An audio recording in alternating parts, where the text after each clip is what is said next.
여러분, 안녕하세요. Hello, everyone. Welcome. I'd like to sincerely thank you for attending the Global Women's Peace Network webinar co-hosted by WFWP Korea, Japan, and the United States. Today's webinar will be done in Korean. For those who are attending from Japan and the US, press the translator button below the screen and choose either Japanese or English. Also, some of today's speeches will be done in English. So for Korean interpretation, you can select the Korean language button.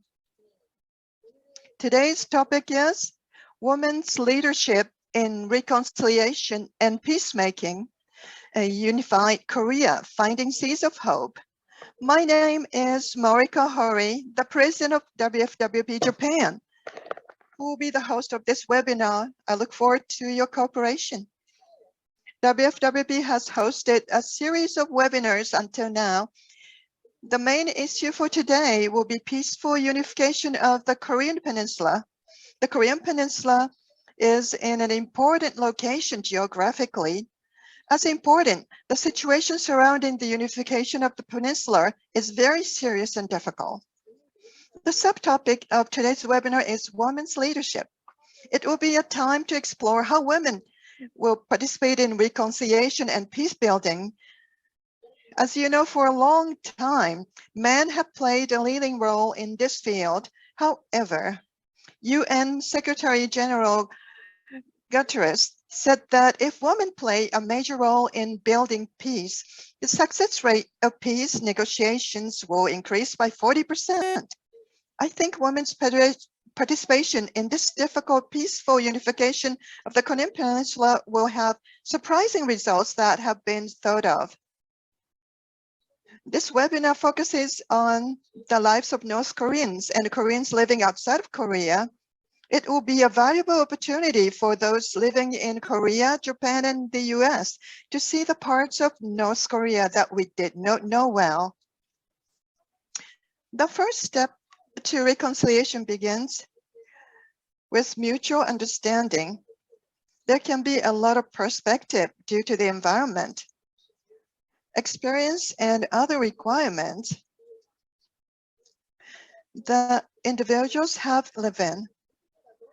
It's very important to recognize the difference. I think those who attended today want the unification of the Korean Peninsula and national unity more than anybody else. So before we start the webinar, Julia Moon, the international president of WFWP, will give welcoming remarks. Julia Moon is the international and Korea's president of WFWP. She's also the head of Universal Ballet. She's a part of the Seoul General Assembly Advisory Committee on International Performing Arts, and the Vice President of Sonak Academy, President of Hyojeon Center of Culture, and the President of Volunteer Organization A1. Please welcome President Julia Moon. Good morning and good evening to everyone. It's wonderful to be with you today. It is my great honor to welcome all the distinguished panelists and attendees to this virtual forum of the Global Women's Peace Network on the topic, Women's Leadership in Reconciliation and Peacemaking, a Unified Korea, Finding Seeds of Hope. I would like to thank the members of Women's Federation for World Peace of Japan, Korea, and the United States for organizing today's event, as well as the Universal Peace Federation for their constant support. As you may know, the reunification of the Korean Peninsula has been a lifelong goal of my parents-in-law, Dr. Hak Ja-han Moon, and the late Reverend Dr. Sun Myung Moon.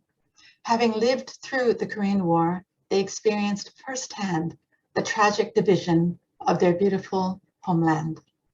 Father and Mother Moon have taught that the ideological division between North and South Korea is a microcosm of the division in the human race itself. As such, Korea represents more than just one peninsula.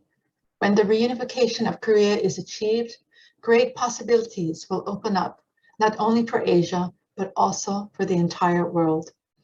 The founders of WFWP have taught us that the heart of our Creator, the heavenly parent of humankind, seeks health, harmony, and prosperity for everyone. God gave man freedom, but at the same time, this came with responsibility as co-creators in building a world of goodness and peace. Sadly, human history has been one of conflict and self-centered greed, causing untold suffering. The motivation behind all the organizations created by Father and Mother Moon was their yearning heart to ease the pain of God and humanity. They worked together for 52 years to realize their vision, and now Mother Moon tirelessly continues to inspire and lead others in this great task. Father and Mother Moon have always emphasized the importance of the relationship between Korea, Japan, and the United States for the reunification of the Korean Peninsula.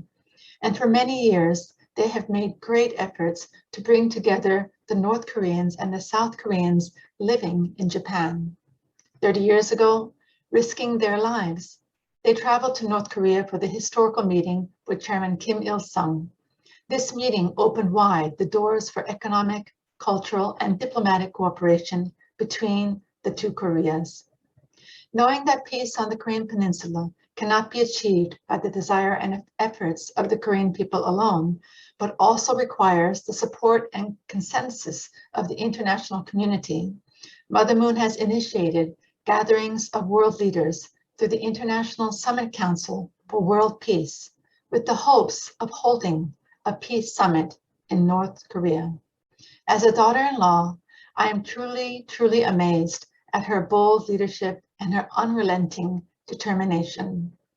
In every gathering, whether small or large, Mother Moon speaks of universal values and principles inherited from our one common Creator. She emphasizes the need for individuals as well as nations to overcome self-centeredness and to care for others as part of one global family. When we see the tragedy that is happening in Afghanistan, the environmental crisis due to global warming, and the pandemic that the world is currently suffering through, the words of Mother Moon are like a wake-up call that humanity needs to heed and embrace. For more than 70 years now, the Korean Peninsula has been divided. Deep walls of distrust and the huge cultural and ideological gap that is developed will not be easily overcome. The future of Korean reunification must reach beyond the efforts of official government entities and tap into the power of Track 2, people-to-people diplomacy, such has been shown by our founders. It will take a great deal of open communication, education, and sharing to understand the people of North Korea, their attitudes, culture, and their needs. Recently, I listened to a talk in which the speaker defined the art of diplomacy. He said, find the differences so that you can find the commonalities which exist within them. This, I believe, is where women are needed and can be most effective in the process of reconciliation and building a culture of peace. I believe this webinar will contribute to greater understanding of the steps that need to be taken for peaceful reconciliation and healing to take place on the Korean Peninsula. I thank each of you on this panel today for your time and sincere efforts to help establish a unified Korea. You are truly planting seeds of hope, and I look forward to this discussion. Thank you very much to all our panelists and to all of the attendees, participants who have joined us today. Thank you very much. 네, 문흥숙 회장님 Thank you 감동적인 for your touching words, President Julia Moon. 한반도의 평화가 결코 한반도에 그치지 않 You showed us that the unification of the Korean Peninsula does not stop in Korea, but is the starting point for world peace. Let us give the President Julia Moon big applause. Now next, Angelica Selle, the president of WFWP America, will give us an introduction about Global Women's Peace Network, a project of WFWP, and today's webinar theme. Please welcome Angelica Selle. 안녕하십니까? And ohayo gozaimasu. Good morning in Korea and Japan, and good evening to our viewers in the United States. This is the second International Global Women Peace Network between Korea and the US, centering on the theme, A Unified Korea, Finding Seeds of Hope. And we are delighted to collaborate this time with Japan in Global Women Peace Network. The peaceful unification of the Korean Peninsula seems nearly impossible, especially when we look at the issue from only political, economic, or even human rights perspective.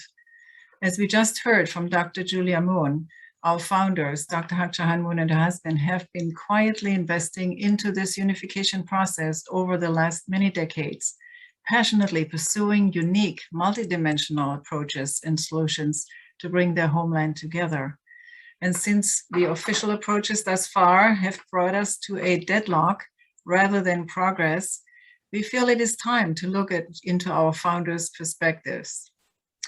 Another reason why we may be at an impasse at this time is the lack of involvement of women leaders, as we just heard, who naturally bring a different perspective to problem solving.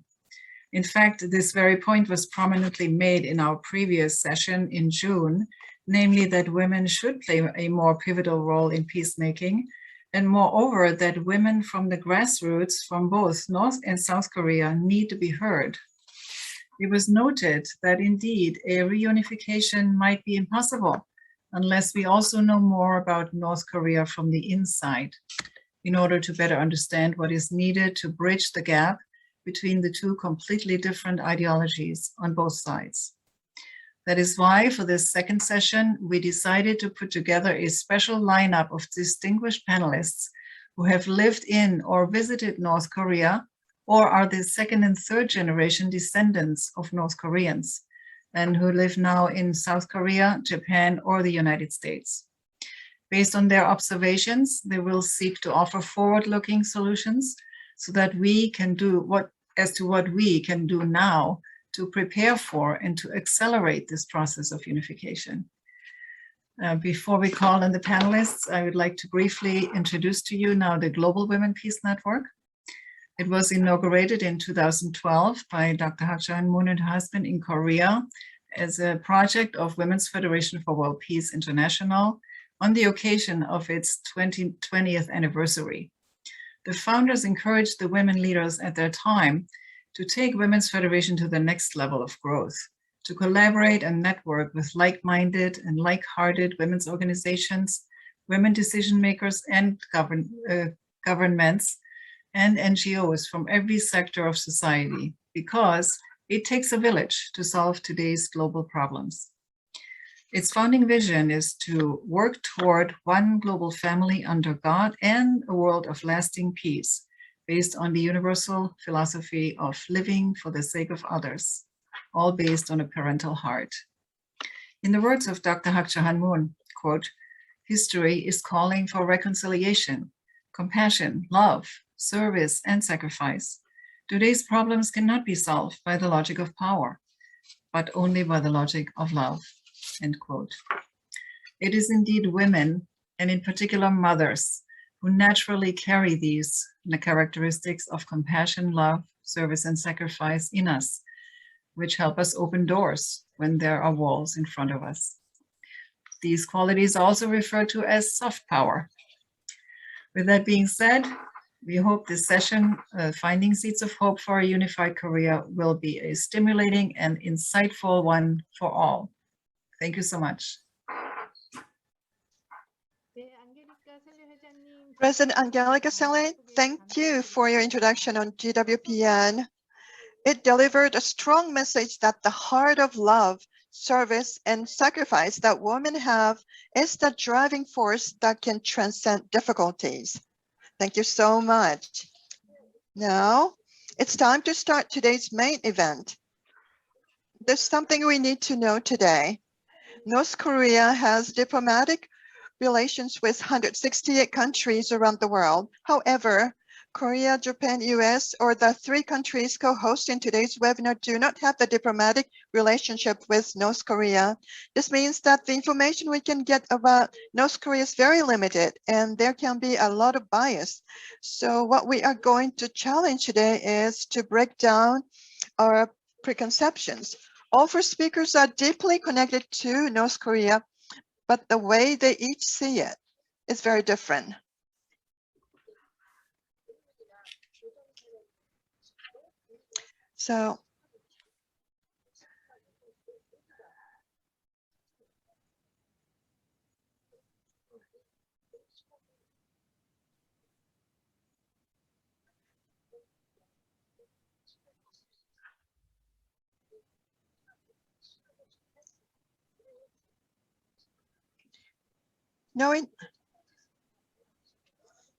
So let's have today's first speaker. Professor Mingyu Kim was born in Pyongyang and graduated from Kim Il-sung University. He worked at the North Korean Foreign Ministry and as a diplomat at the North Korean Embassy in Russia. He defected from North Korea in 2009, graduated from graduate school majoring in North Korean studies, and worked as a political reporter for Chosun Ilbo. Currently, he's a visiting professor at Woosok University's Graduate School of Defense and Defense Policy, a full-time professor at the Korea Unification Agency, a researcher at the Korea Orbo Economics Association. So please give him a big round of applause. Hello, I'm Mingyu Kim. I'm a professor of national defense at Woosok University, and today's topic is North Korea. Let's get rid of the blur effect. So it is so beautiful to see WFWP making as a woman for the unification. So due to the time limit, it will be difficult to talk and find out everything about North Korea. But therefore, we will only talk about a few things at this time. And again, I appreciate WFWP.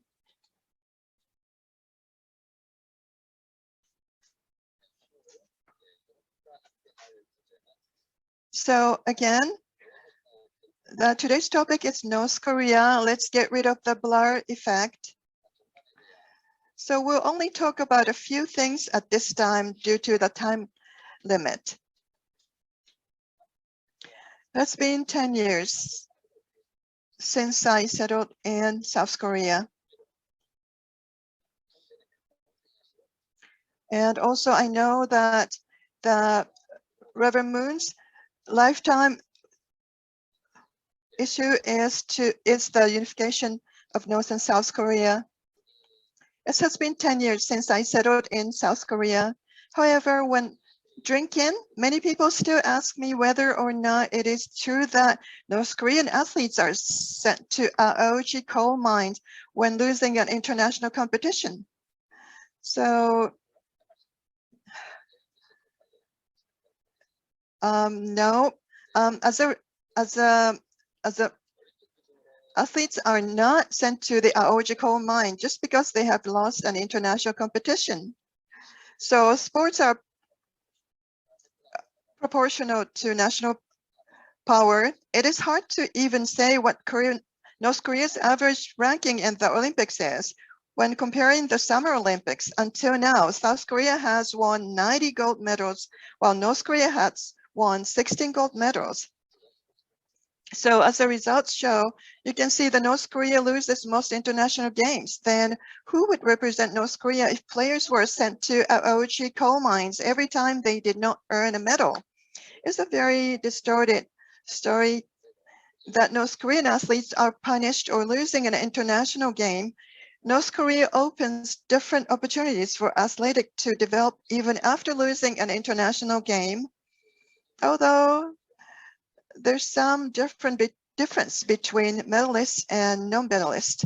There's distinction between non-medalists and those who were not able to attend an international competition. So North Korean acknowledge the skills of non-medalists, and they are still given the chance to attend a prestigious university and get hired.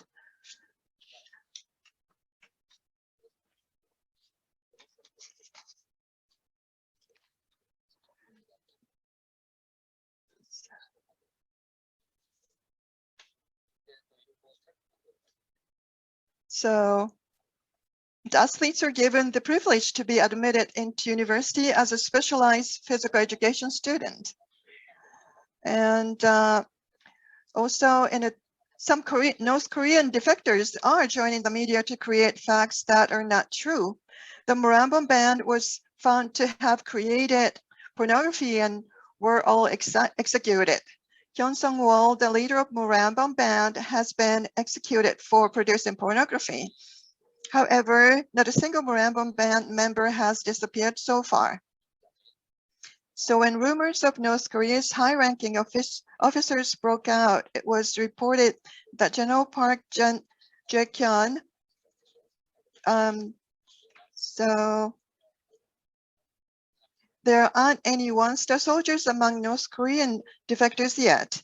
Of the 34,000 North Korean defectors, not a single person has been a higher rank than an assistant secretariat after late Fan Jang-yup. In other words, none of the North Korean defectors currently living in North Korea were high-ranking officials in North Korea.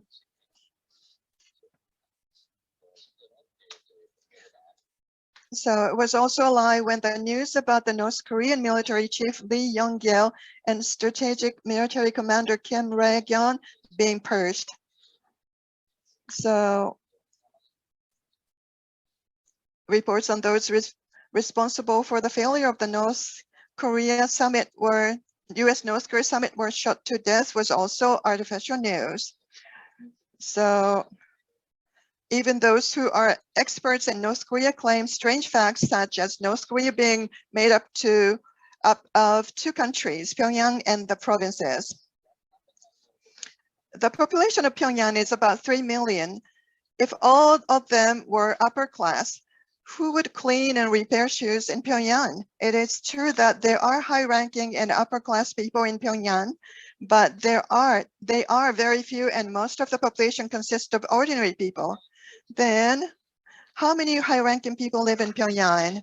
When holding a big meeting in North Korea, such as Workers' Party convention, there are little more than 4,000 participants. Assuming they are all high-ranking and living in Pyongyang, that would make up only 0.15% of the total Pyongyang population.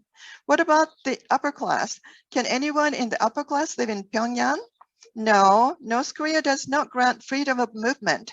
So no matter how high class someone is, they cannot live where they desire. Residence and movement are strictly in accordance with the regulation established by the North Korean authorities. It would not also make sense to say only the people who are loyal to Kim Jong-un can live in Pyongyang. It is dishonest story to say that some of the people who commit crimes in Pyongyang are punished by being deported to other provinces, and that only loyal people live in Pyongyang.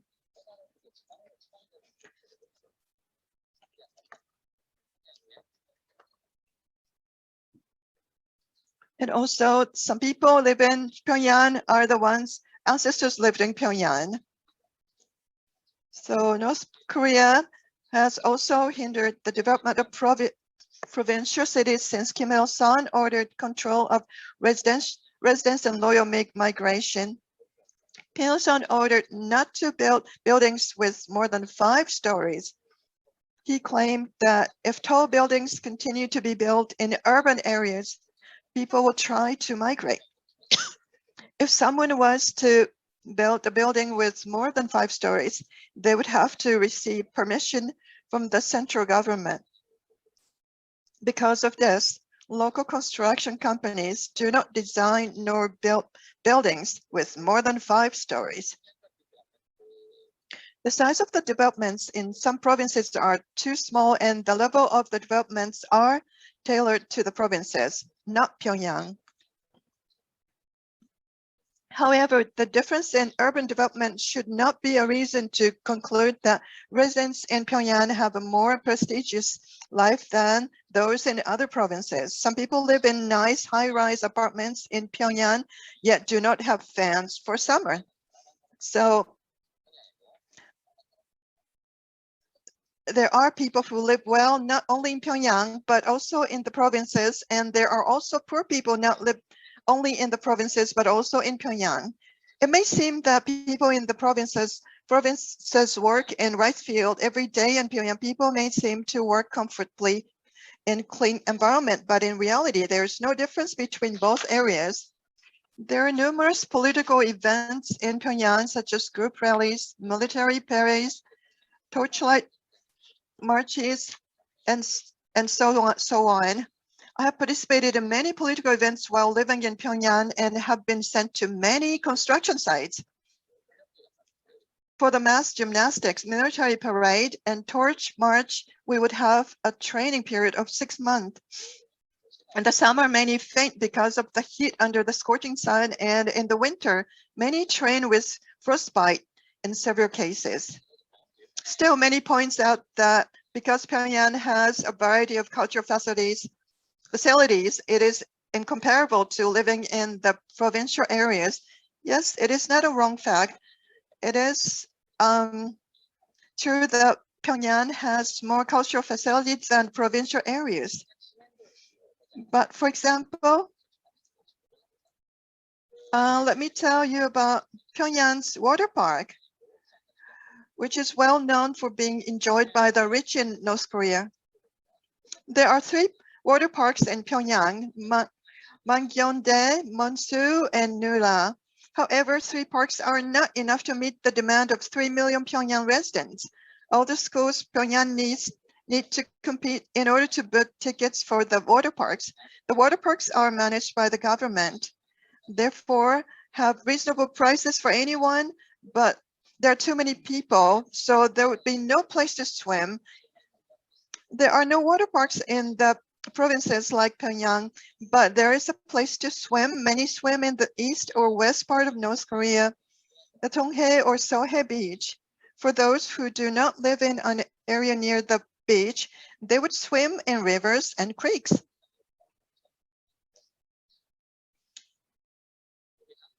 Among the things that are misinformed in Korea is North Korea's dining culture. When mentioning about eating out, we usually think of going to restaurants, but in North Korea, going out means going on a picnic.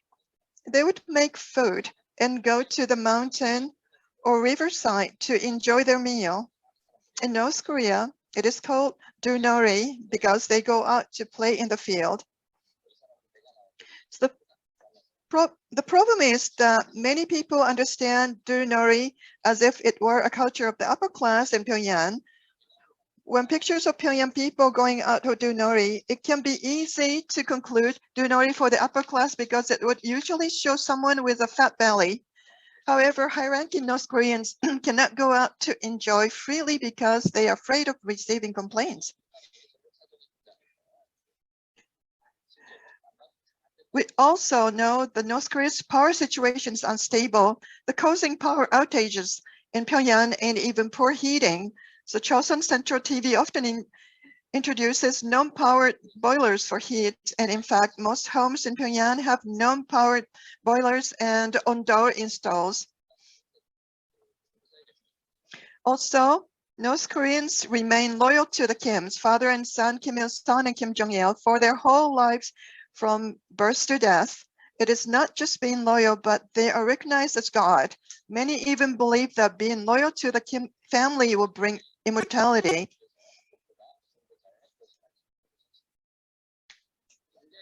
So when I express North Korea as a realist country, some ask if there are any murders. It is common to see North Koreans bringing pictures of the Kims first when their homes are on fire, which can be seen as a North Korean style martyrdom phenomenon. In North Korea, there's a tree engraved with a slogan praising the Kim family. It was managed like a historical object. One day, a forest fire broke out in Mujaebong, and because the engraved tree was located in Mujaebong, people started a human shield and hugged the tree, trying to protect it from getting burned. At that time, 17 people were burnt to death. And just as we received the names of martyrs as baptism, North Koreans named their children after the vanguards who defended the leader's order. In the past, North Korean cheer squad had come to South.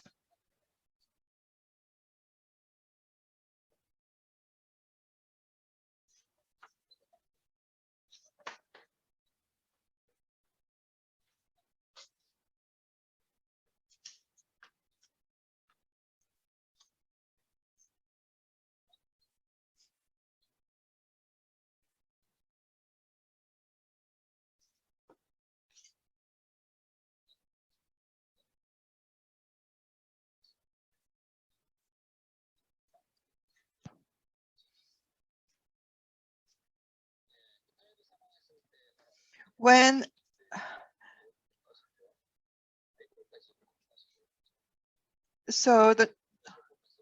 Kim Jong-il died, you could see people from all different ages and gender crying. Many do not understand why the children were crying, but North Korean children are taught about Kim Jong-il ever since they were born.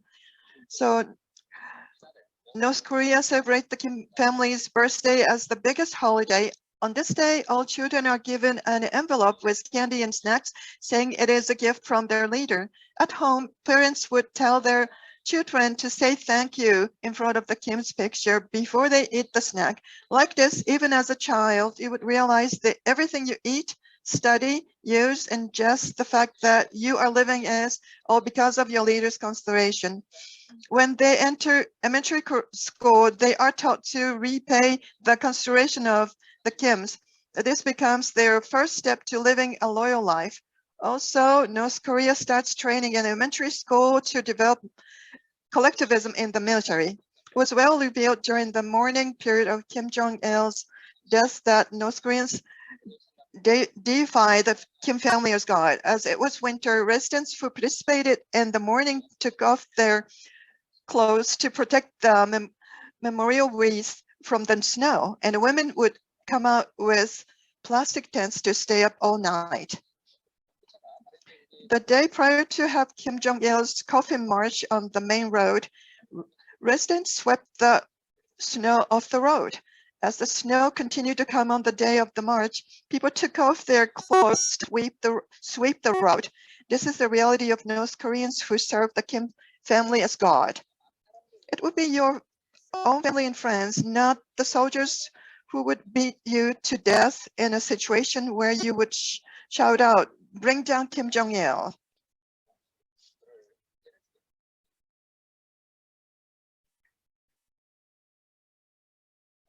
Religion is a culture that shares the same values. Therefore, the transmission of leadership through heredity is taken for granted by North Koreans. It is education that determines a person's consciousness and values. It plays an important role in forming a social group's values and identities. In terms of North Koreans' perception of unification, they perceive that the US and its followers should be defeated and the South Korean people should be freed. Since kindergarten, students would learn the concept of enemies by doing sports events such as hitting the Americans or hitting the South Korean puppet army. So when a US reporter asked North Korean students who were playing shooting games, "If I were an American, would you shoot me?" And they would hear the answer, "Yes."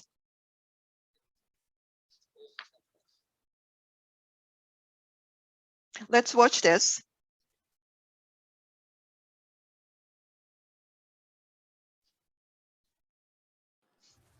Who do you want to fight? What do they teach you about Americans in school? 학살하고 우리 생매장하고 마구 죽였기 때문에. So they teach you that the Americans are the enemy and you need to shoot them, to fight them? 분위기가 점점 민망해집니다. What if I told you I'm an American? Do you want to shoot me too? 예, 북에서 제일 어렵게 사는 농민들을 만나서 When asking farmers who come from the most difficult class in North Korea about Americans, they would as well criticize them. We are likely to say that North Koreans speak as the enemy.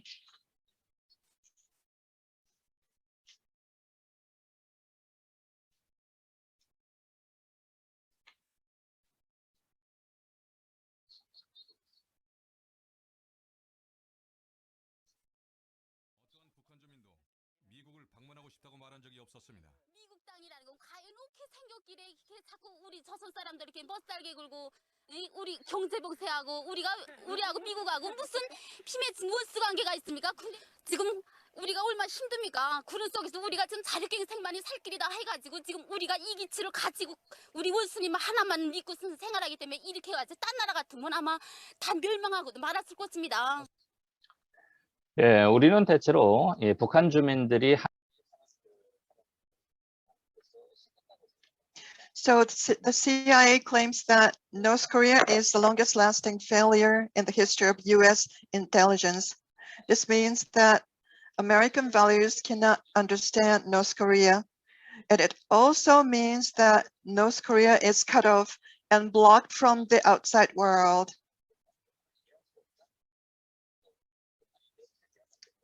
So we should try to know more about North Korea accurately. If North Korea is a story of another planet, then that has nothing to do with us. Why does it matter what they say? However, we need to unify North and South Korea one day in the future. Some media and North Korean defectors who communicate the distorted reality of North Korea is of no help to viewers, let alone the unification of the two Koreas. It is more important to know how our values and identities differ from each other than to distort and criticize. You first need to know what the difference is in order to make it right. So North Korea's denuclearization must be done. However, it is undesirable that the two Koreas' relationship are no longer progressing because of the focus on denuclearization. Do we live by building a wall with the US or China just because they are not denuclearized? I don't think so. After all, it is a matter of trust and relationship. Creating good trust and good relationship with North Korea will soon be a shortcut to denuclearization.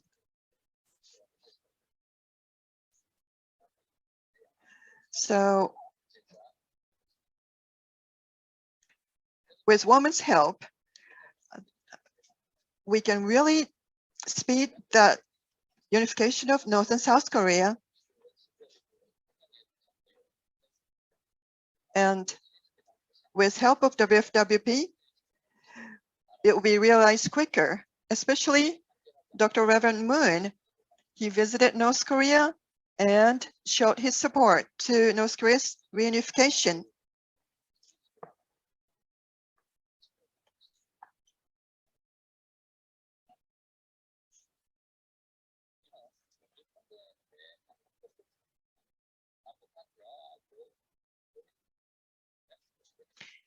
I believe that Reverend Samuel Moon's attempt to visit North Korea and reunification is for us to have good education together and raise the hopeful future, and also the unification of the world. And WFWP has a big role toward it. Thank you so much for your attention.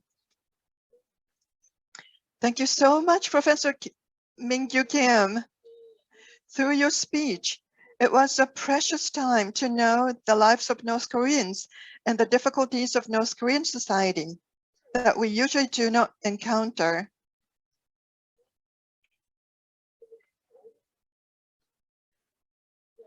It was an excellent time to know the difficulties of North Korean people. Let us give him a big applause to Professor Kim. Then let me bring you the second speaker for today. Hee-Ryan John is a Korean Japanese who was born in Japan. From elementary school to high school, she attended a Korean national school in Japan called Chosun. She visited North Korea for a school trip when she was a high school student. Even after graduating from Chosun School, she continued to do traditional Korean dance in hopes of unification of the two Koreas. Today, she will tell you about her experience as a Korean Japanese, which is not widely known. Hee-Ryan John, I look forward to your speech.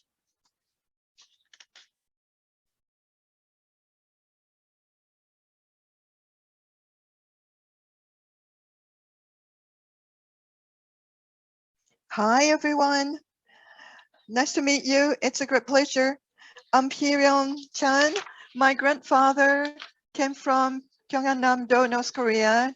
During the Japanese occupation in 1942, my grandfather was separated from his family to live in Japan at the age of 16. As a third-generation Korean Japanese, I attended a Chosun school for 7 years. My grandfather passed away at the age of 91 on this very day 3 years ago. I'm grateful to God to be able to give a speech on this day. Today, I want to talk about the unification of North and South Korea and Chosun schools. First, I'd like to talk about how Chosun schools were established. The school was established by Koreans, mostly from the southern part of the Chosun dynasty during the Japanese occupation between 1910 and 1945.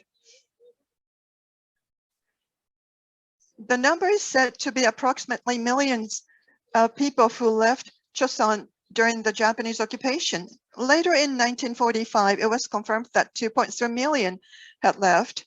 After the war, a majority of Koreans living in Japan tried to return to the Chosun dynasty, but 800,000 could not and had remained in Japan. Although they had not succeeded in returning to Chosun, they desired to return and put together classes in order to teach their children the language, culture, history, and national pride of Chosun. There were 540 classes which can together to build Chosun schools to this day. There are 60 Chosun schools across Japan. Then what kind of Chosun school is a Chosun school? I think the biggest point of understanding Chosun schools is knowing the meaning of Chosun. At Chosun schools, we were taught to live as a proud Korean without being discriminated against by learning about our language, history, geography, politics, economy, and art. Then what does it mean to be a person from the Chosun dynasty? Many think of people from the Chosun dynasty as North Koreans, yet this is a wrong perception because it was during the Japanese occupation when most Korean Japanese came to Japan. Chosun refers to the undivided Korean peninsula.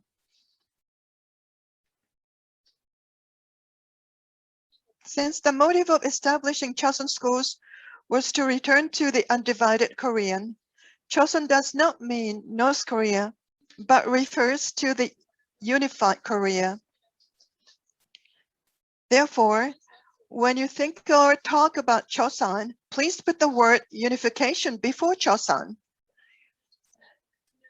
If you add the word unification before Chosun, for example, people from the unified Chosun or unified Chosun school, you'll be able to grasp the meaning of what a Chosun school is.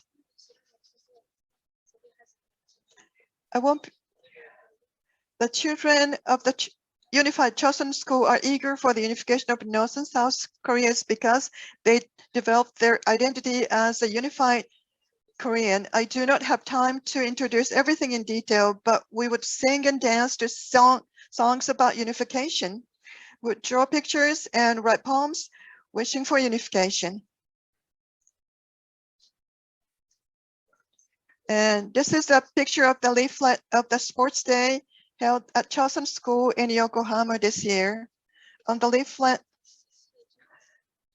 it says our school students are the main members for the era of unification. Park Yeon, a third-generation Korean-Japanese film director, wrote on Facebook, even though the world is wide and wide, how many schools fly a unified flag during their sports day? Only at our school, students from kindergarten grew up with a school with a close relationship with the idea of a unified Korea. The unification of the Korean peninsula is possible only when North Korea, South Korea, and Japan come together. Chosun schools are deeply related to all three countries. More than 99% of the students in Chosun schools have roots as a Korean, and 80% have a Korean nationality. Many often travel to Korea because of their love for K-pop or Korean dramas. For our graduation trip, we would travel to North Korea.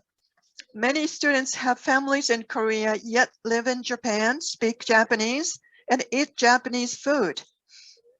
The children of Chosun schools are deeply aware of the differences in the feelings, culture, personality, language, and history of each of the three countries. The only place in the world where all three countries meet is at the Chosun school, and most importantly, the students do not want the three countries to fight and be divided, but desperately want peaceful unification of the Korean peninsula and the three countries to be close, and there are many students at Chosun schools who can play an important role. Chosun school is not a school that teaches a specific ideology nor a school to train North Korean spies. It is a peace ambassador training school to lead the Korean peninsula to peace.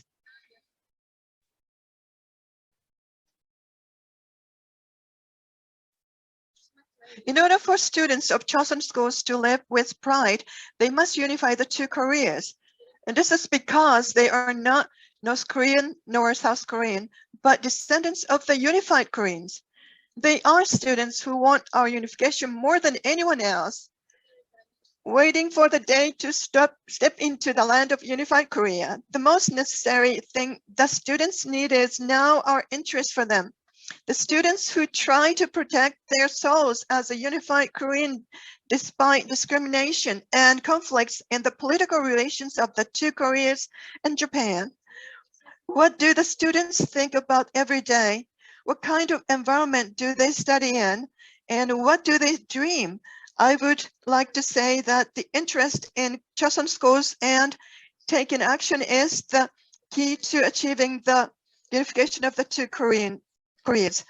South Korea does have many issues, yet those problems are related to the world's largest countries.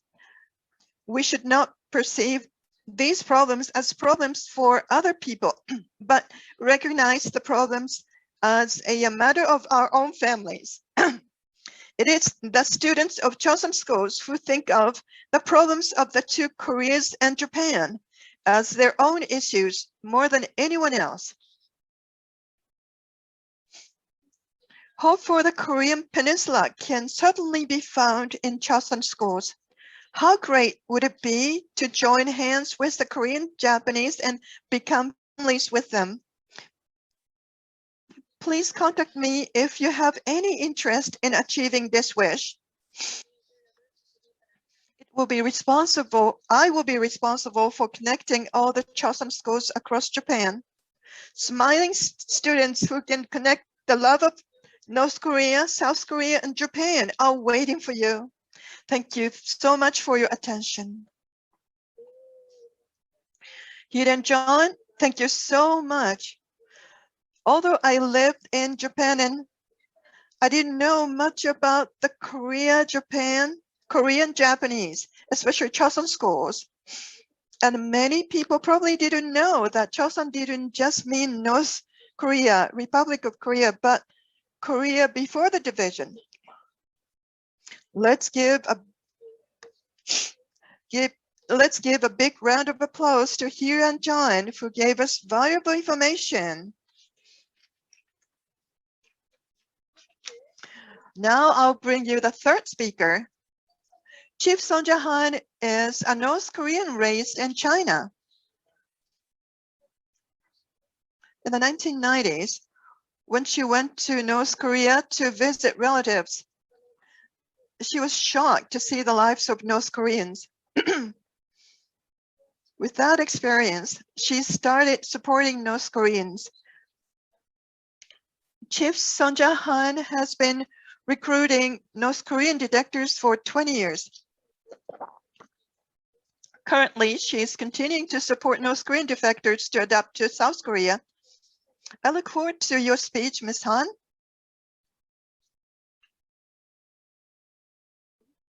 Hello, I'm Son Ja-han, head of the North Korea Human Rights International Association. It is an honor to be part of the GWPN hosted by the WFWP. In particular, I'd like to express my gratitude to WFWP International President Dr. Julia Moon for this precious online forum. I was born in North Korea, but came to China as a child. My siblings in North Korea were only 3 hours away from my house in China, but I have not been able to set foot in my homeland in 40 years. In fact, I was able to go there because of the recommendation of a Korean person I met while doing business. Because rumors circulated that going to North Korea would be life-threatening for Chinese people. To be honest, I didn't want to go there. One day I received a letter from my cousin who was in North Korea asking for help because my parents were sick. They were starving because they had nothing to eat and they couldn't even go to the hospital. At the time, there was a Korean I met while doing business, and I showed him the letter, and he wasn't nothing like a relative, but he helped me to go to North Korea. Immediately after arriving, I saw people lying on the side of the road helplessly because of hunger. In the market, there were various items that came from China, but people could not afford to buy them. Those who wanted to go to the hospital had to bring medicine and all the necessities. In the winter, patients' family would even need to take firewood to heat the hospital room. One day, when I was in North Korea, my siblings wanted to treat me to a good meal. They showed me this government permit so that they can catch a rabbit for dinner. However, seeing the young rabbit that they were trying to catch, I felt sorry and I said, I don't want to eat.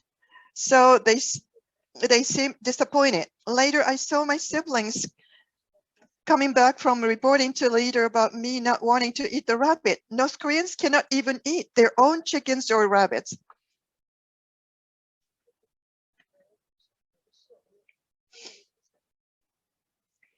Ever since I saw my family and North Korean compatriots going through a very difficult time in North Korea, I started working to help North Koreans fleeing North Korea and hiding in China.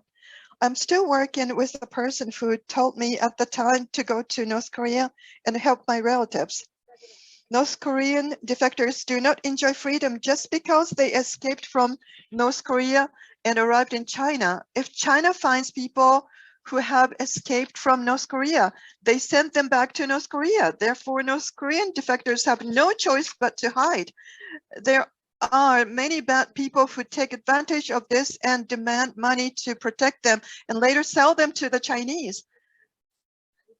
In addition, there are cases where they are forced to sell children or women because they need money. I can't tell you detail to this time constraints, but it's true. So far, I've helped about 70 people go from China to Korea and other countries. Together with another organization, we helped about 30 people go to a safe country.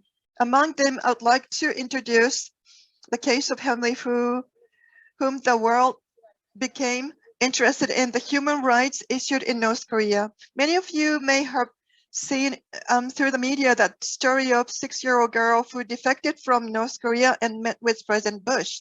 This child's name is Hami Kim. This is a photo from when Hami's family visited the White House in 2006. President Bush later stated that meeting Hami and her family was the most touching moment of his presidency.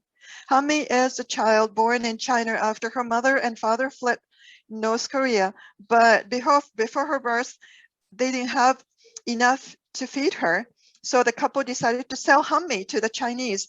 As soon as I heard that parents were selling Hami, I persuaded them not to. Since then, I have been taking care of this family.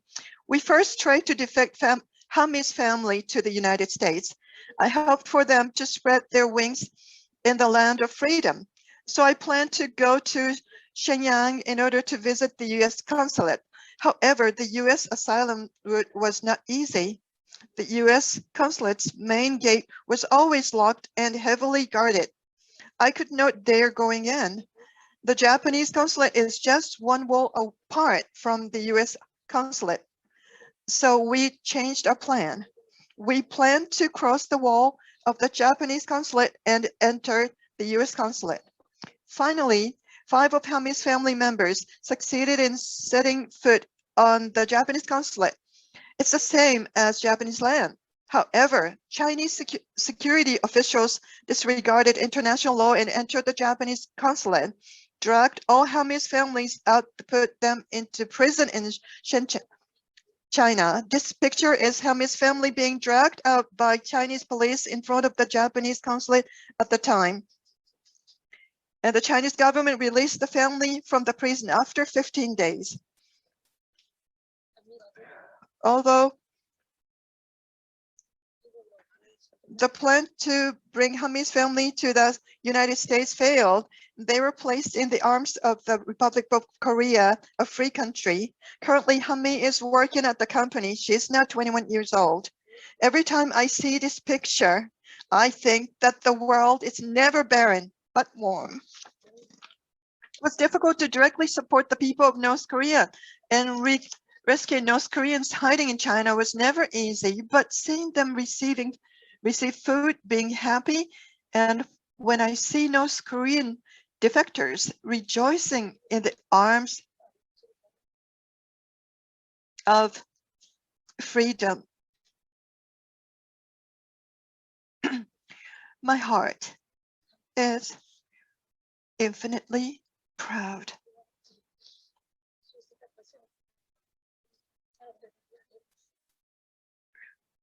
This was possible not only with a few of us, but also with the help of the members of WFWB who have been silently helping behind the scenes for a long time. This photo shows WFWB meeting and talking with North Korean compatriots in Yanji, China, after the ceremony to pray for inter-Korean reunification at Mount Baekdu in 2000. When we had an event in China, WFWB gave us the clothes that the members collected and paid for the activity. It was a great help. I'd like to take this opportunity to once again express my sincere thanks to you all. Even now, there are many hidden North Korean defectors in China who are having a hard time. We would be grateful if you could take this opportunity today to know a little bit about this situation and show interest. Thank you. Thank you, Chief Son Jae-han.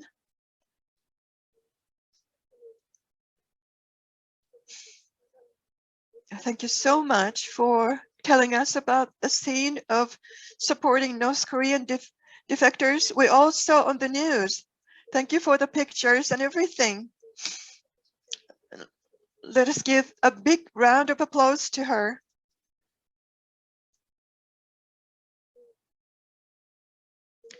I will now introduce today's last speaker. Rosa Park is a third-generation Korean American Rosa Park is the director of the programs and editor for the Committee for Human Rights in North Korea, HRNK in the US. As HRNK editor, she has interviewed many North Korean defectors. HRNK is the first organization to gain UN NGO status in America that deals exclusively with North Korea. Rosa Park was honored in May 2019 as one of the Asian American and Pacific Islander national security and foreign policy next generation leaders. Thank you, Rosa Park. Hello, everyone. My name is Rosa Park, and I'm the Director of Programs and Editor at the Committee for Human Rights in North Korea, HRNK. Thank you to the Global Women's Peace Network for inviting me to speak with you today. It is an honor to be on this panel. I'm a Korean American who was lucky enough to be born in the United States, thanks to the sacrifices of my parents and grandparents. My grandparents lived in Cheongjin in the northern part of Korea before the Korean War, when the Soviet Union came in and occupied the northern half of the peninsula. They stole everything that my grandparents had, so my grandparents traveled down to their hometown in Yeongdong, Chungcheongbuk-do. Thanks to this, they were in the south before the war, when the war broke out. And my parents had the opportunity to immigrate to the United States, and I was born here in the United States. I am thankful every day for the sacrifices made by my parents and grandparents so that I could have a better life here in the States. With the work I do on North Korean human rights, I can easily imagine how my life would have been completely different in North Korea. I'm especially thankful because of my personal health concerns. I was diagnosed with type 1 diabetes as a child. Can you imagine having to grow up in North Korea with type 1 diabetes? I surely would not have survived to adulthood. Whereas here in the United States, I have access to the best technologies and doctors, and with good care, most type 1 diabetics can live to 70. I am extremely lucky that things lined up, so my grandparents moved to South Korea, and then my parents moved to the United States. And living in the free world in the United States at that, with the ability to grow up in suburbia and pursue higher education and a career in human rights thanks to my parents' hard work, it is my responsibility to be a voice for those who are voiceless in North Korea. It's not just my responsibility, though. Everyone in the free world has a responsibility to stand up for those suffering in North Korea. It is especially important to have women's voices raised. In the United States, there are so many social and political issues. We are by no means a perfect country. We never have been. However, there is a beauty in the ability for this country to have active discussions on political and social issues. There's a beauty in the ability to stand up for the issues that you believe in. We are lucky enough to take these lessons from the past and grow and improve as the United States. This country is a melting pot of wonderfully diverse people from all parts of the world, and we should stand as a beacon for the international standards and the rule of law. We're a fundamental component of multilateral institutions. We have the responsibility to listen and work together with the North Koreans who are fortunate enough to escape. HRNK has interviewed hundreds of North Korean escapees in our 20-year history as a nonprofit NGO. And over the years, the majority of them have been women because about 80% of escapees are women. This is due to a variety of reasons. Women are afforded more freedom to stay home, to take care of their families because the men are in the military or at their state mandated jobs, giving women more flexibility to escape. Women are often trafficked, in particular from men in China who buy them as wives. I use wives in quotes because they are not given the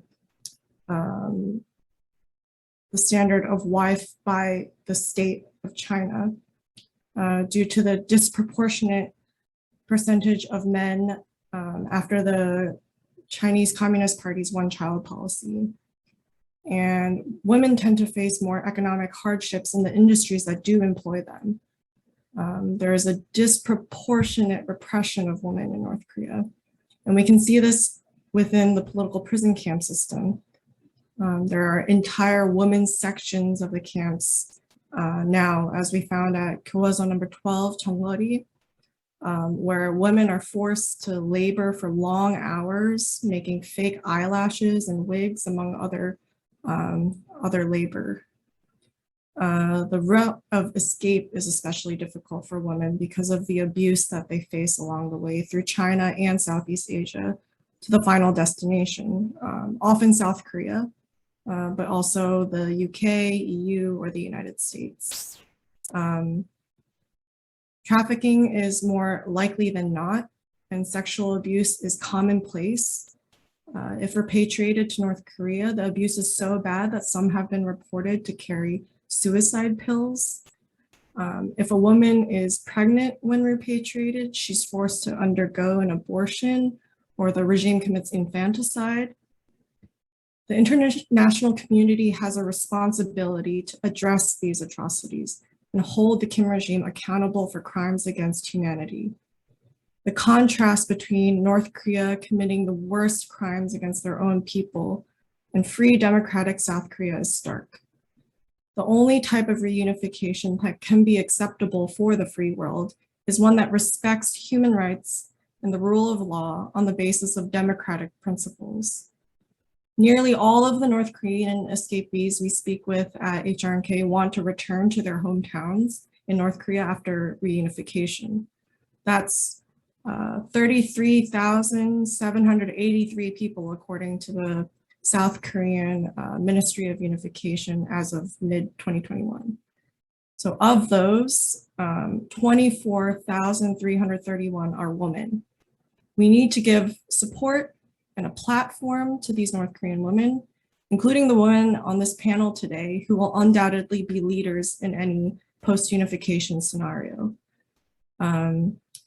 There have been polls conducted in South Korea that show that many young South Koreans do not look favorably upon reunification due to the economic burdens, and there are valid concerns about cultural and linguistic differences after 70 years of separation. However, just as the Germans learned in 1989 with the fall of the Berlin Wall, when it happens, it happens. It will not be easy by any means, but the best thing we can do right now is to prepare as much as possible. So what can we do to prepare? The best thing we can do to prepare right now is to mitigate and plan for the possible hurdles that will be faced.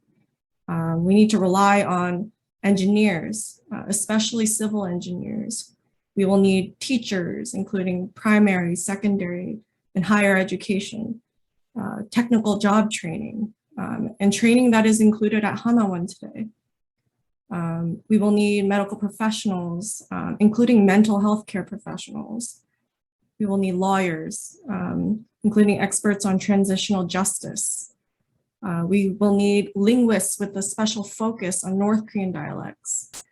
We will need cultural anthropologists. Every industry will be essential for a smooth transition. Everyone has a part to play to ease such a tremendous change as reunification.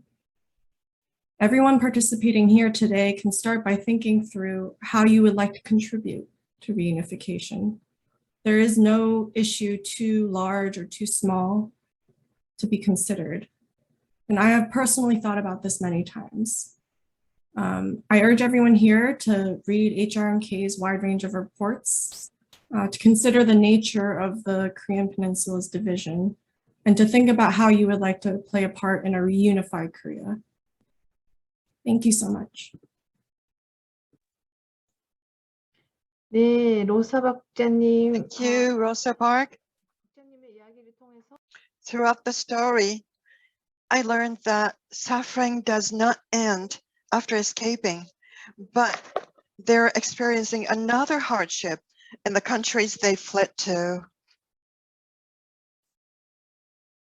Thank you so much for your words. Let us give a big applause to Director Rosa Park. So let us give again the big applause to 4 speakers now. Now on, let's have a question and answer session. Since we have a limited time, we will take only 1 or 2 questions per speaker. If you have any questions, please don't raise your hand and write them in the chat box. Don't send the questions directly to the speaker, but send them to the whole group. We can't present all the questions, but if you send the questions with your mail address, we will send you an answer later.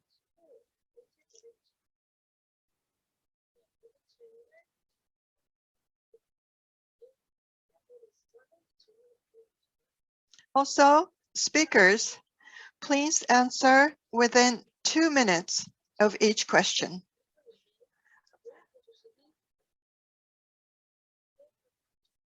Okay, so now the first question is for Professor Kim, Mingyu Kim. The division of the 2 Koreas has been more than 70 years, and the culture and the values must be completely different. The way to narrow the gap between these cultures and values is to take a step forward through exchanges. Then, what are some ways for our organization to interact with female leaders in North Korea?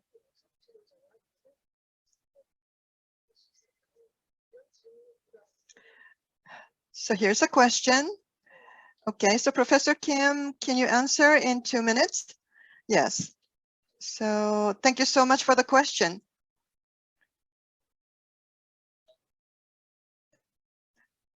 So it's been 70 years since 2 Koreas have been divided. And it's very difficult to understand each other now. So there are differences. The most important thing is, so it is better to make a foundation to try to understand each other. So there is if we can make some foundation in North Korean and for the female leaders to participate. So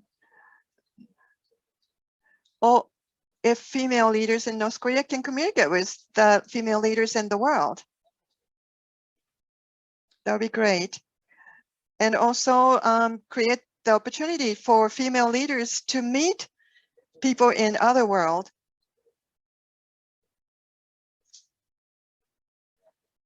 And it would be good to talk about the difficulties of both North and South Korea leaders experienced.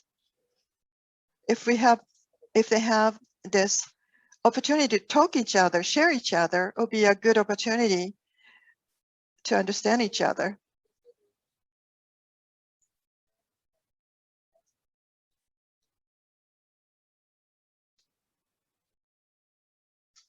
So the female leaders can really we can start supporting female leaders. And we really don't know what's going on. So somehow we can share what we think to female leaders and share what kind of leadership they can take as female in Japan. Excuse me, North Korea. And the WFWP is really doing a great job for this role. That this kind of forum, if female leaders in North Korea can participate, if we can invite them, it'll be great. So talk each other on this kind of forum. That we need much effort, but through WFWP, we can do more job done. let us make the foundation.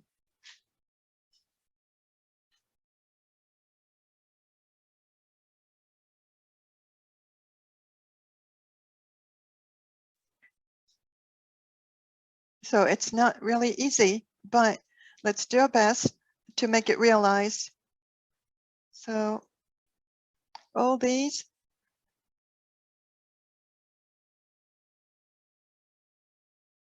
so we can make the bridge between North and South female leaders, and we can give all these opportunities to North Korean female leaders. So even in North Korea, there are many people who must be looking forward to it. So if we give these ideas to make the foundation, so with small seed, it will grow.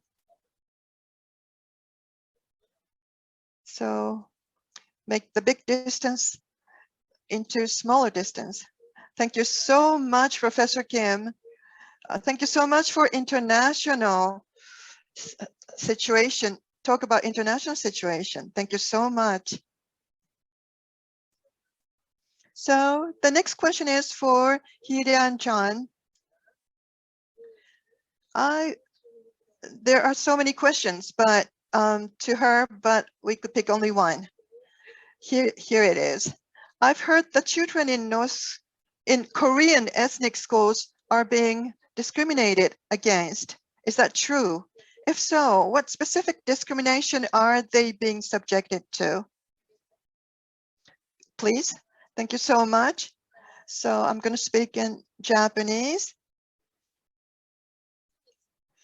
The discrimination, for example, there is the issue of the free tuition for high schools. So there's some regulations that the high school students' tuition will be free or smaller, but only Korean ethnic schools don't have this benefit. It's been already 10 years. And then also the medical insurances. Oh, excuse me. The fee for the pre-K and K students were applied for all other pre-K and K schools, but not for Korean Japanese students. There are about 5,000 of little kids who are discriminated by Japanese government, and there is some violence happened when I was in high school. Some people came up to us. We were wearing the Korean uniform, Korean school uniform, and they came up to us and cut our uniform.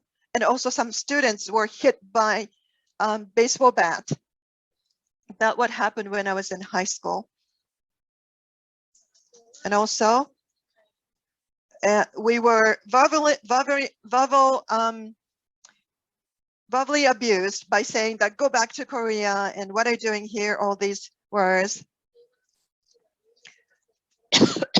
The peacemaker of the bridge between Korea and Japan, these Korean ethnic school students have been abused this way. So please be interested in Korean ethnic schools, Chosun schools, and please talk about our school to your friends and people around you.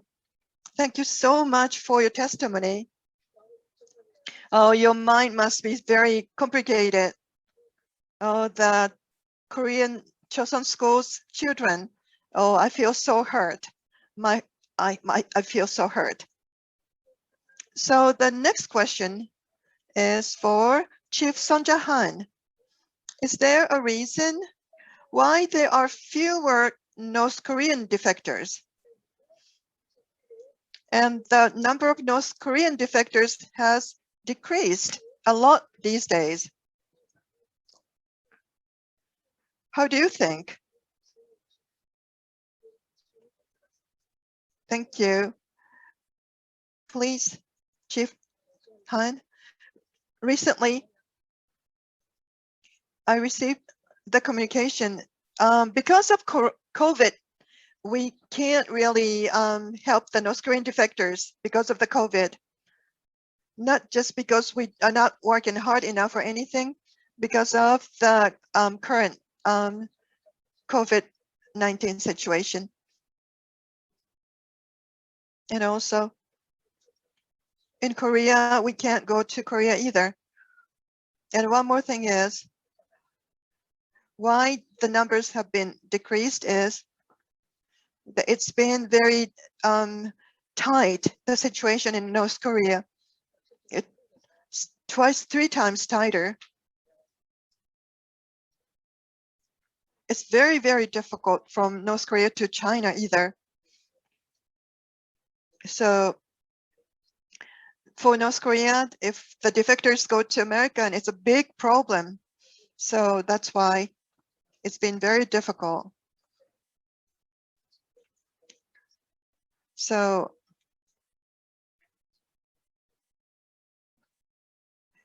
it's really difficult for anyways to take defectors. Thank you so much, Chief Son Jahan. Because of Corona, we understand now that because of Corona. So the next question is for Director Rosa Park. So I'd like to speak in Korean. It looks like you have made it your life goal to create awareness about human rights violation in North Korea and to give a voice to those who don't have one. What has been your experience in the US in terms of a response to your efforts, not only through HRNK, but also personally? Please. Thank you for the question. So I've been with HRNK for 10 years now, if you can believe that. And when I first started, I was actually an intern. And so I've watched this organization really like explode in growth. There is a lot of interest among the American public in North Korean human rights. And I think that is a reason for hope for the North Korean people, that a country across on the opposite side of the globe is so caring and interested in what is happening in North Korea. So I hope that is a seed for hope for the North Korean people. And personally, I think my parents are a little bit concerned personally because of the oppression that the North Korean human rights advocates are facing in South Korea. But that is not really the case here in the United States, thankfully. So I appreciate their concern, but we don't really face that here in the United States. And the best thing we can do is support our colleagues in South Korea who are facing this oppression. And for my friends, I think they expected me to work in a field like this because I am quite a passionate person who believes in fighting for human rights for all people. And so it was very fitting for me to work on North Korean human rights issues. And I hope that the international concern continues to grow for North Korean human rights issues.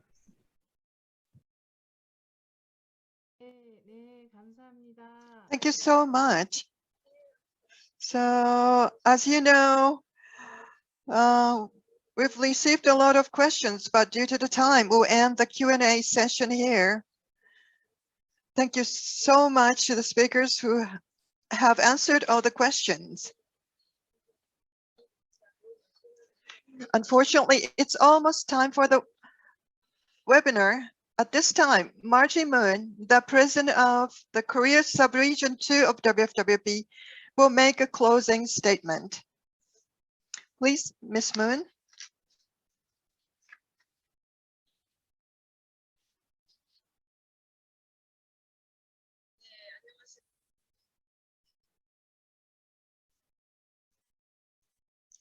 Nice to meet you. I am Margie Moon, the president of WFWP Korea, Subregion 2.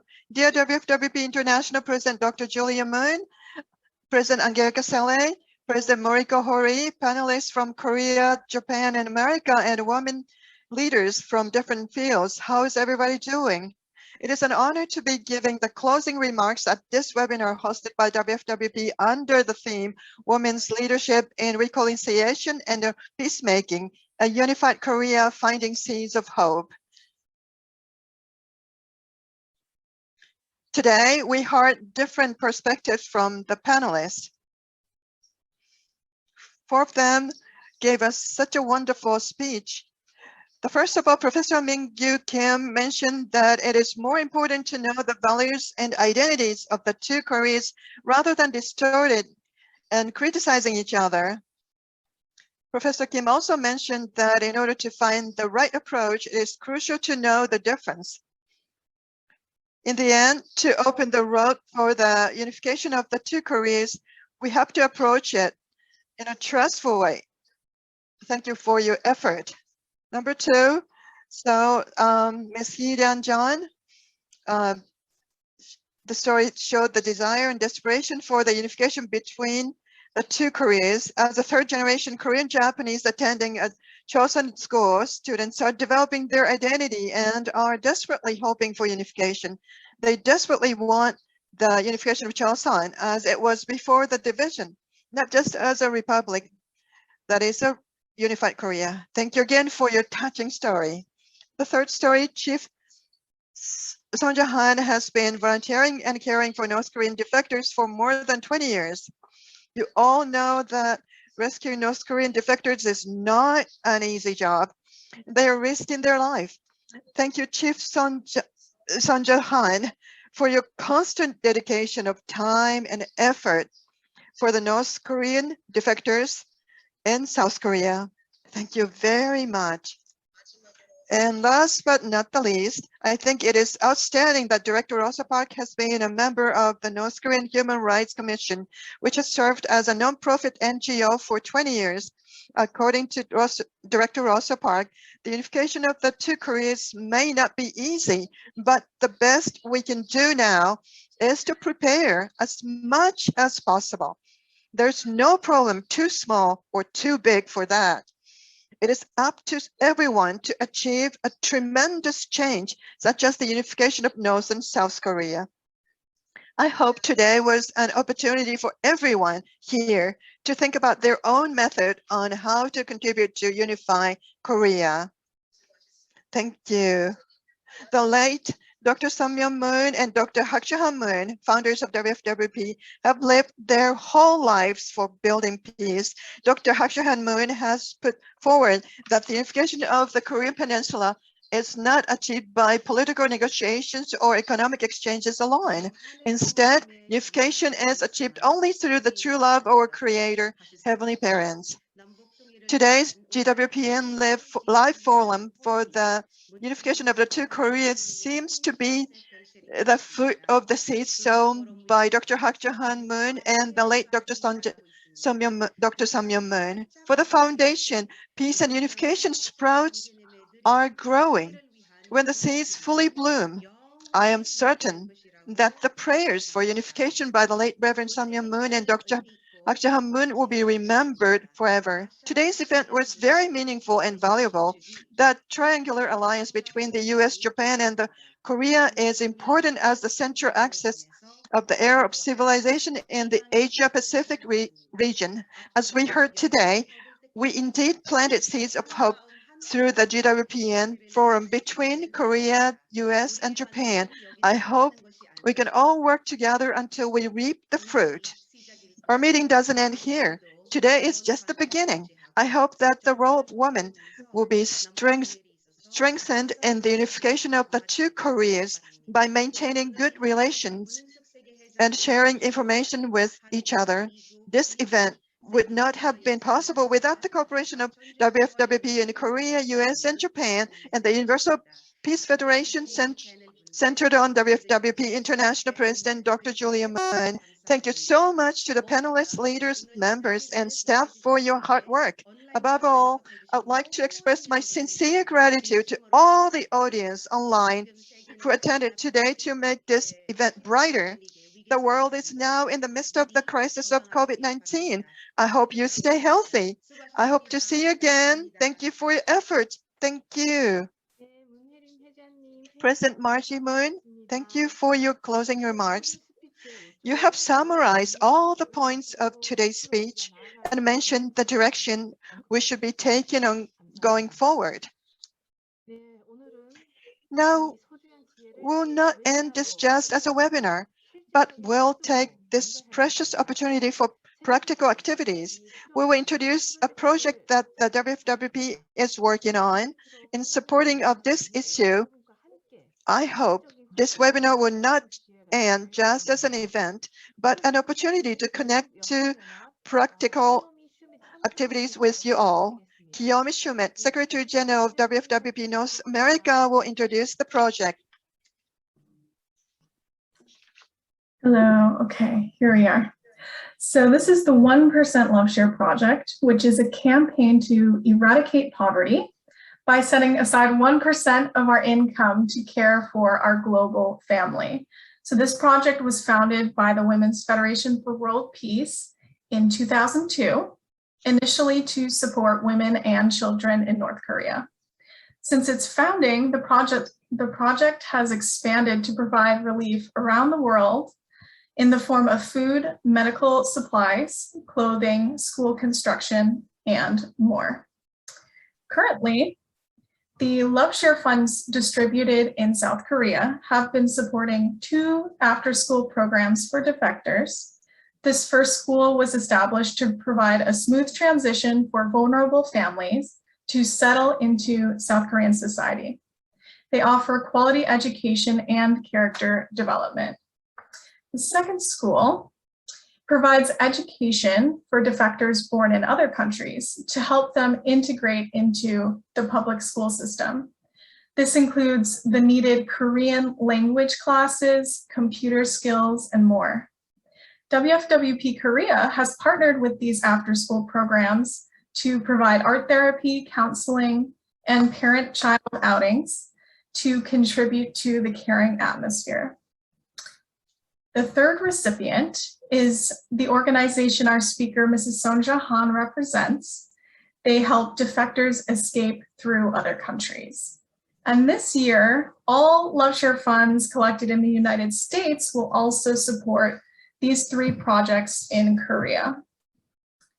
With a similar focus of eliminating poverty, WFWP Japan has established projects around the world to support women and children through quality education, vocational training, and medical support. If you have been impacted by the stories you heard today and would like to support these initiatives, we invite you to make a donation according to your country.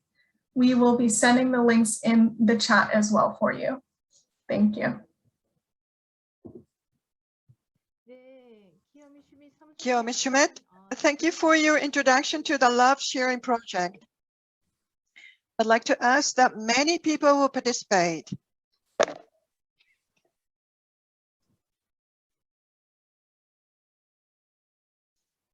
Let us do our more best effort. So now we are nearing the conclusion of the program. I'd like to sincerely thank the 4 speakers for their wonderful speech during today's webinar. I would also like to thank the International President Julia Moon of the WFWP, Margie Moon of Korea Subregion 2, Angelica Sele of the United States, and the staff for their hard work in preparing this webinar.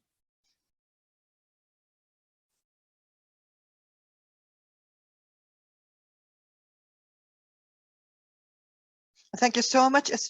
Also, the interpreters for this long time.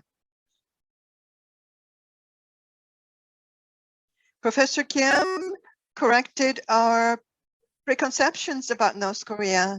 He and John told us about Korean Japanese living in Japan. And Chief Sandra Han told us about the difficulties of those who defected from North Korea and China. And lastly, Rosa Park, a third-generation Korean American living in the United States, talked about the human rights activities of North Koreans. Although they all had different perspectives, I felt that all four of them were eager to reunify Korea. Today's speeches were stories that we could not easily hear. Through the valuable testimonies, we had the chance to learn something new about North Korea. Koreans living overseas, the difficulties of North Korean defectors, and most of all, our passion of unified Korea. The main theme of today's webinar was about how women did and can contribute to reconciliation and peace. GWPN keywords promoted by WFWBR: love, service, and sacrifice. All these keywords symbolize a mother's love. In the world of war and violence, oppression and exploitation, and a crime that man led in this land, it is difficult to achieve peace. It is the women of this era who are the true workers who will end this world and realize an ideal world full of peace, love, and freedom. Reconciliation and unification of the two Koreas can be achieved only when these women come together. Reconciliation and unification of the two Koreas is difficult to achieve with the approach of the older generation. Calming the qualities of women can make the impossible possible. Today was also a challenging meeting to introduce values perspectives of North Korea. The first step in reconciliation is mutual understanding. We can build an energy of reconciliation and peace by paying attention and understanding.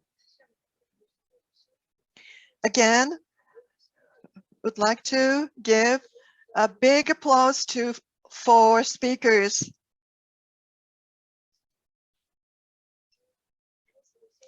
Thank you so much. So,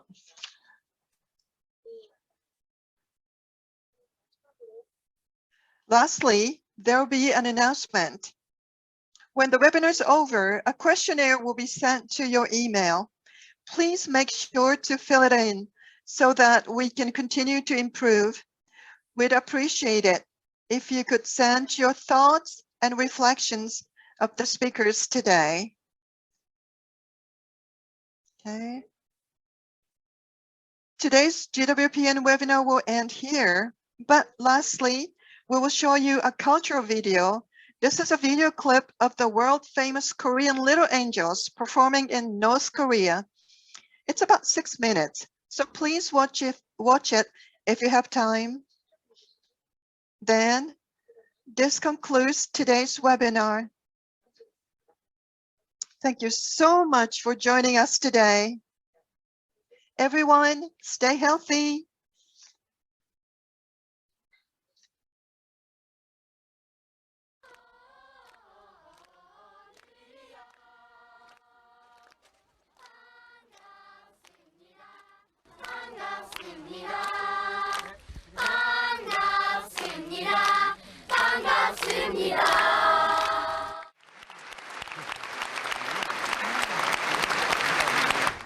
오늘 저희들의 공연을 보아주시기 위하여 이렇게 많이 와주셔서 진심으로 감사합니다.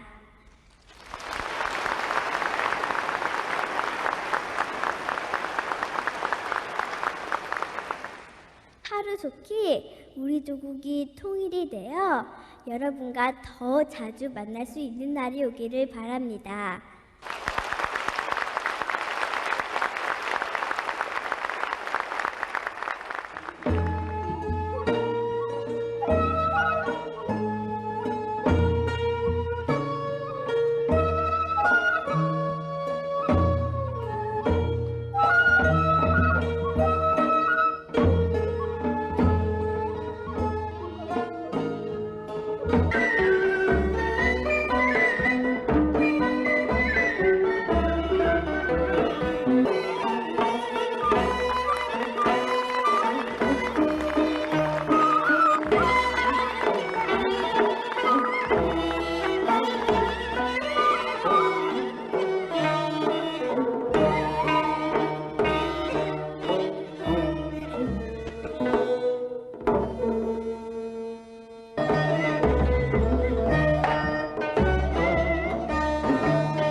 Bye.